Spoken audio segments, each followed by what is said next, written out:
जब आप कहते हैं कि आपको और आपके शरीर को एक साथ चलना होगा तो ये मुझे समझ में आता है, लेकिन मन कहीं और ही चला जाता है। ये हर समय आपके साथ नहीं चलता। आप यहाँ बैठे हैं पर मन कहीं और ही हो सकता है। तो कभी ये अलग हो सकता है, कभी आपके साथ हो सकता है। तो ये मेरा पहला सवाल है। और इसके बाद आइए एक एक करके देखते हैं। ठीक है। अब आपका मन भी कहीं नहीं जाता है। ये यहीं है, पर किसी चीज के बारे में सोच रहा है। क्या ये कहीं जाता है? आपका मन कहीं नहीं जाता, ये यहीं है और किसी दूसरी चीज के बारे में सोच रहा है, पर फिर भी ये यहीं है ना? न तो आपका शरीर कहीं जाता है, न ही आपका मन कहीं जाता है, और न ही आप कहीं जाते हैं। वे हमेशा मिलकर एक संपूर्ण इकाई बनाते हैं। अगर आप कोई चीज करना चाहते हैं तो आपको कुछ ऐसा करना होगा जो उन सभी के लिए काम करे। आप इन्हें अलग अलग नहीं संभाल सकते, इसे अलग से उसे अलग से। वे हमेशा एक साथ होते हैं, है ना? आपका मन कहीं नहीं जाता।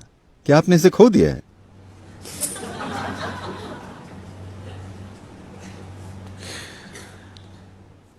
बात बस इतनी है कि आप अपने मन की कल्पनाओं से धोखा खा रहे हैं। ये यहीं बैठा है और कुछ कल्पना कर रहा है। ये कहीं नहीं जा रहा है। लेकिन आपकी पहचान इतनी गहरी है और आप इतने खोए हुए हैं कि आप सोचते हैं कि मन कहीं जा रहा है। मन कहीं सफर नहीं करता, यह बिल्कुल यहीं पर है ना? आपको यह समझने की जरूरत है।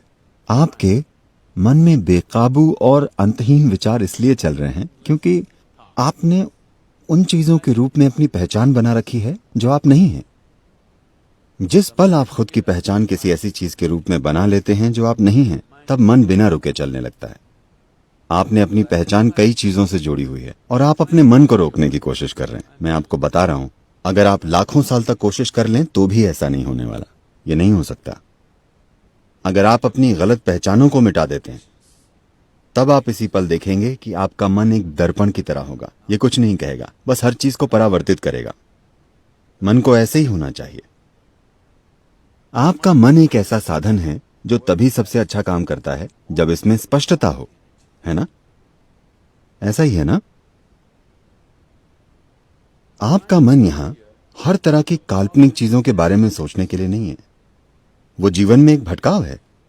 आपका मन आपको जीवन में स्पष्टता और गहराई देने के लिए है। लेकिन अभी आपका मन बस उलझन का एक भारी पुलिंदा है, सिर्फ इसलिए क्योंकि आपने कई ऐसी चीजों के रूप में अपनी पहचान बना ली है जो आप नहीं हैं, और अब आप इसे रोकने की कोशिश कर रहे हैं। इसे रोक कर रखने का कोई तरीका नहीं है। आपने बहुत बुरा खाना खाया और अब आपके पेट में गैस बन गई। आप उसे रोक नहीं सकते। आपने खराब खाना खाया है, नतीजा आ गया है। आपने गलती की कि कई चीजों के साथ अपनी पहचान जोड़ ली। अब यह लगातार चलता जा रहा है। आप इसे रोक नहीं सकते। इससे कोई फर्क नहीं पड़ता कि आप क्या करते हैं। आप भगवान के बारे में सोचिए। भगवान खुद आपको कई जगहों पर ले जाएंगे। अब आप यहां बैठे हैं और ध्यान करने की कोशिश कर रहे हैं, पर आप सोच रहे हैं कि अपने बार या रेस्टोरेंट या दोस्त या सिनेमा या किसी और चीज के बारे में। अब लोगों ने आपसे कहा भगवान के बारे में सोचो, सब ठीक हो जाएगा। अगर आप राम या कृष्ण के बारे में सोचते हैं तो आप पाएंगे आप राम के साथ सिनेमा जाएंगे। मन की प्रकृति ही ऐसी है। राम खुद आपको बार में ले जाएंगे, राम खुद आपको रेस्टोरेंट ले जाएंगे। आप इसे रोक नहीं सकते क्योंकि आपने खुद उन चीजों के रूप में अपनी पहचान बना रखी है जो आप नहीं हैं। कोई तरीका नहीं है इसे रोकने का। तो यहां जो किया जा रहा है वो आपके मन को काबू में करने के लिए नहीं है। ये उस बारे में जागरूकता लाने के लिए है कि आप क्या नहीं हैं। अभी सबसे पहले आपकी सबसे बुनियादी पहचान आपका शरीर है। आपने पहचान बना रखी है अपने शरीर, अपने कपड़े, अपने हेयर स्टाइल और अपनी दाढ़ी के रूप में भी, है ना? बहुत गहरी पहचान है ना? आपकी पत्नी, आपके बच्चे, आपका परिवार, आपकी शिक्षा, आपका धर्म, अनगिनत आधारों पर पहचाने।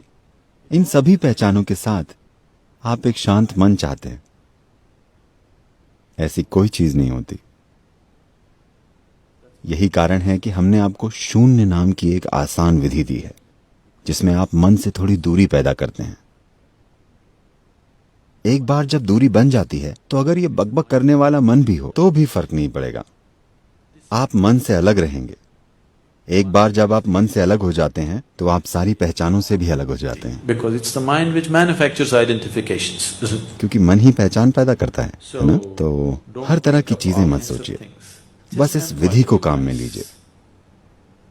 तब चीजें होंगी, वो चीजें होंगी जिनकी आपने कल्पना भी नहीं की थी।